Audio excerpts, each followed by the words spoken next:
Nosso blog completou 10 anos, período onde fizemos 238 publicações dos mais variados assuntos sobre o Maverick.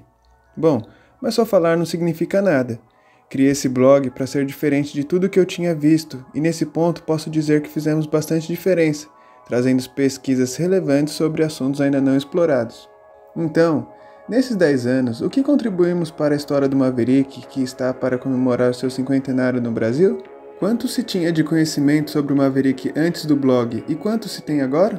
Para se fazer essa conta e análise, usei como base a minha experiência por pesquisar esse assunto por mais de 16 anos. Aqui no blog, destaquei 90 pesquisas como exclusivas, justamente por trazer assuntos novos que não tinha visto em lugar nenhum. Vou destacar alguns deles. Primeiro Maverick fabricado no Brasil. Resgatamos a história do primeiro Maverick fabricado no Brasil, assunto bastante relevante.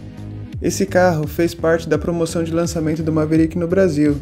Nós descobrimos como se deu o sorteio, quem ganhou, a cidade para onde ele saiu e até falei com a ganhadora da época por telefone. Ainda perguntei para a dona Irene se alguém da imprensa ou da Ford havia procurado ela para falar sobre isso, e a resposta foi que não. Essa pesquisa foi motivo de muito orgulho para mim e de grande descoberta para a história do Maverick. Produção de pré-série. Muito já se discutiu sobre o fim da produção do Maverick, mas pouquíssimo se sabia sobre o seu início. Havia confusão entre os carros que a Ford trouxe do exterior para a adaptação do Maverick ao Brasil e ninguém tinha certeza de nada. Pois bem, encontramos evidências que o Maverick teve produção de pré-série, descobrimos que esses carros foram vendidos para clientes finais comuns e, por último, encontramos um exemplar rodando e cheio de saúde. O mais interessante é que nem o dono sabia ou imaginava a procedência do seu carro.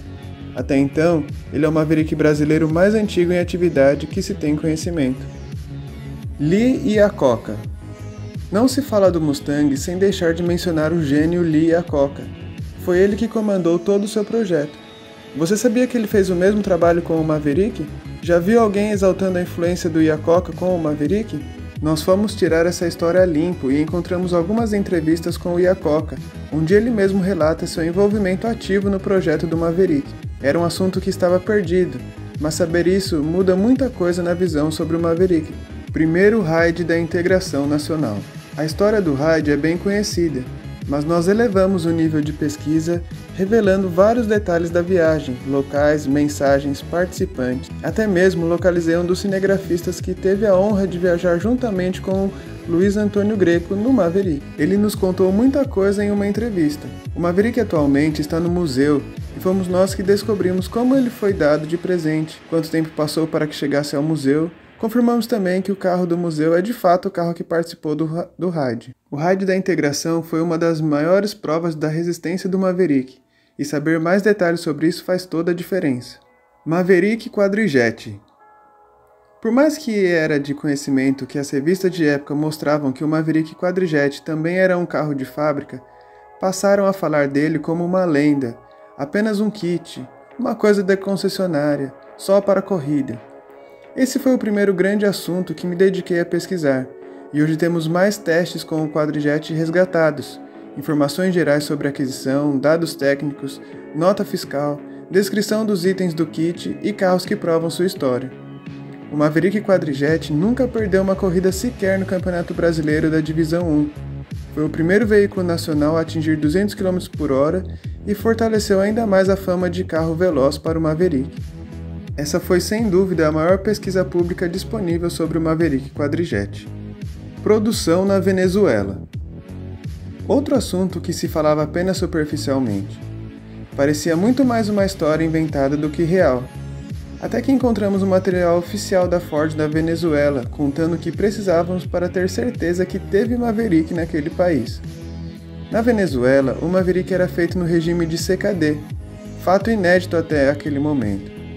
Este foi o primeiro país fora da América do Norte a receber a fabricação do Maverick.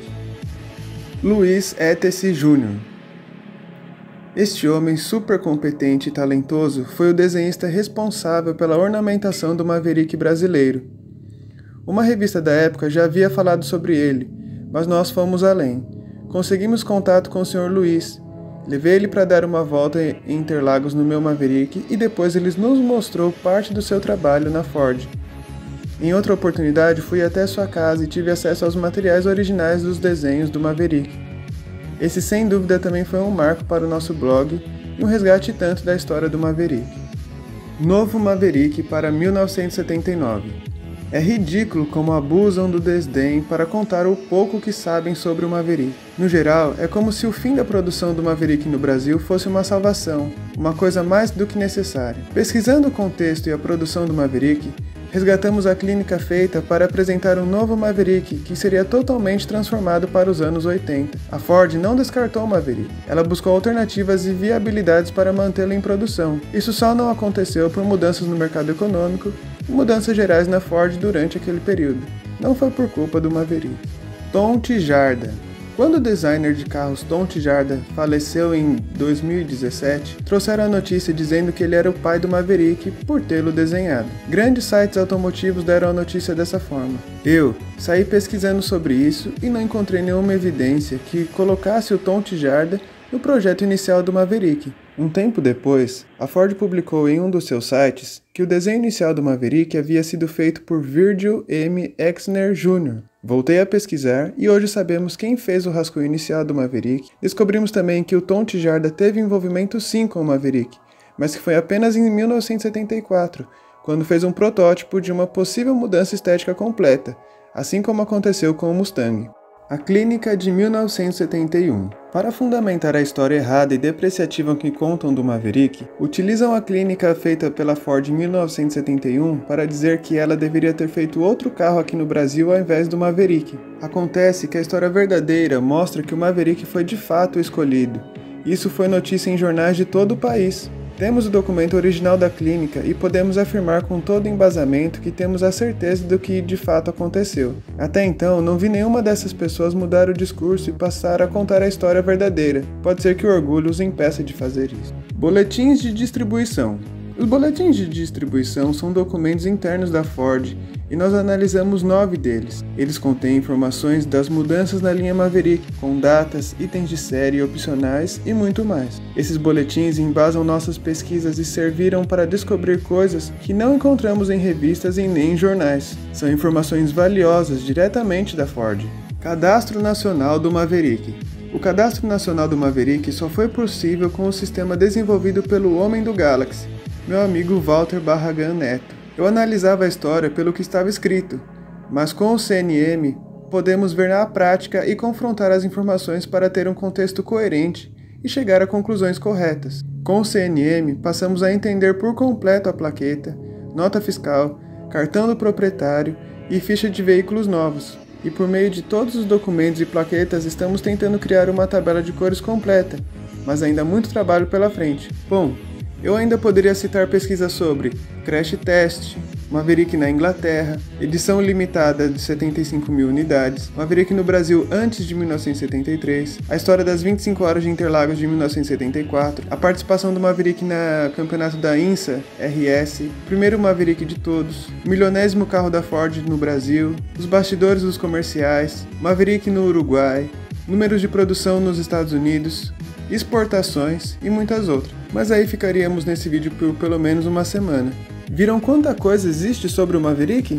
Eu cansei de ouvir que a Ford era relaxada com essas informações e hoje não tínhamos como saber nada, pois as coisas não eram registradas nem mesmo guardadas. Podemos ver hoje que na verdade só faltava vontade de se mexer e ir atrás. Nessa ideia de que não havia registro, criaram tabelas de cores, padrões de acabamento, interpretação de plaquetas e outras coisas, apenas pelo que achavam ser correto, e hoje muito disso caiu por terra com as novas descobertas. Você estava atualizado com essas informações? Espero que sim, mas nunca é tarde para ler e se informar. Quem sabe até encontrar ainda mais coisas novas. E o blog continua com a sua função de resgatar e divulgar o papel do Maverick na história.